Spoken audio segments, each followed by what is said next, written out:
Hey everyone. So if you've ever worked with Cucumber for test automation, you know it's awesome. But let's be real. When you have to test something with a ton of different data, like dozens of usernames and passwords, your feature files can get super repetitive and just, well, messy. Today, we're going to fix that. We're diving deep into one of Cucumber's most powerful features for handling data tables. So here's what we're going to cover. First, we'll talk about the big challenge of data-driven testing. Then we'll introduce Cucumber data tables as the perfect solution. We're going to break down the two main ways to use them, the list approach versus the map approach, and then see how to handle multiple sets of data. And finally, we'll lay down the verdict on which one you should be using. All right, let's kick things off with the big problem we're all trying to solve. I mean, this is the core question, right? You've got one login feature, but you need to test it with a valid user, an invalid one, maybe a locked out account, a user with a super long name. You get the idea. So what do? Just copy and paste the same scenario over and over again? No way. There is a much smarter way to handle this. And that smarter way is exactly what we're here to talk about, Cucumber data tables. So what in the world is a data table? Think of it like a little mini spreadsheet that you can just drop right into your Gherkin feature file. It lets you pass a whole chunk of structured data directly into a single test step. It's incredibly handy. Now, I know what some of you might be thinking. Hey, that sounds just like a scenario outline. And that's a great point, but there's a huge difference. A scenario outline runs the entire scenario again and again for every single row of data. A data table is way more focused. It just passes all that data into one single step, and you decide what to do with it. Okay, enough theory. Let's get practical. How do we actually pull this data from the table into our code? We'll start with the most basic method, the list approach, using a little something called asList.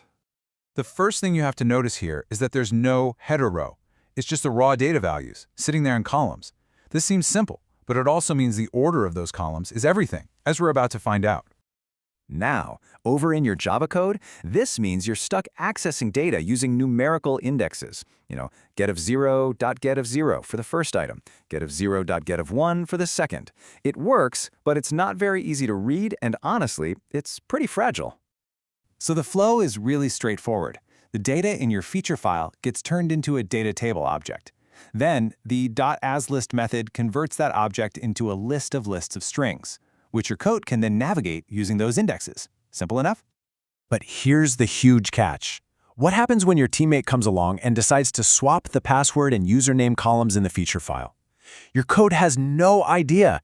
It's still going to ask for index 0 for the username, but now it's going to get the password. Your test just breaks.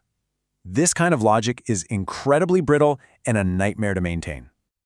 So there has to be a better way, right? A way to make our tests stronger and easier to read? You bet there is. Let's talk about the map approach using asMaps. And boom, the difference is night and day. Right there at the top, we have a header row. We're actually giving each column a meaningful name, like username and password. This one little change is the key to everything. And here's where the magic happens in the code. Because we have those headers, we don't have to use those clunky numbers anymore. We can actually ask for the data by its name. We can literally say, get username. This makes the code self-documenting and way more robust. So the new flow is just smarter. Cucumber reads the headers, makes the data table, and then the asMaps method uses those headers as keys to build a list of maps for us. It's beautiful and so much easier to work with. Okay, this is already a massive improvement. But the real power of asMaps becomes crystal clear when you need to test more than one set of data in a single step. Let's see how that looks. So, what if you need to test 3 different users? It's ridiculously simple. You just keep that single header row and add more data rows underneath it. Each row is a new user. Your feature file stays clean, organized, and super readable. And what about the code? Just as elegant. Because asMaps gives us a list, we can just use a simple for loop. The loop goes through each user, one by one, letting you grab the username and password from each row and run your login logic. This is how you build clean, scalable, data-driven tests. All right, we've seen both methods go head-to-head, so let's bring it all together and deliver the final verdict. This really says it all, doesn't it? asList is index-based, which makes it hard to read and super brittle. You reorder one column, your test is toast. asMaps is key-based, which makes it super readable and totally resilient to column changes. So when should you use asList? Honestly, Almost never.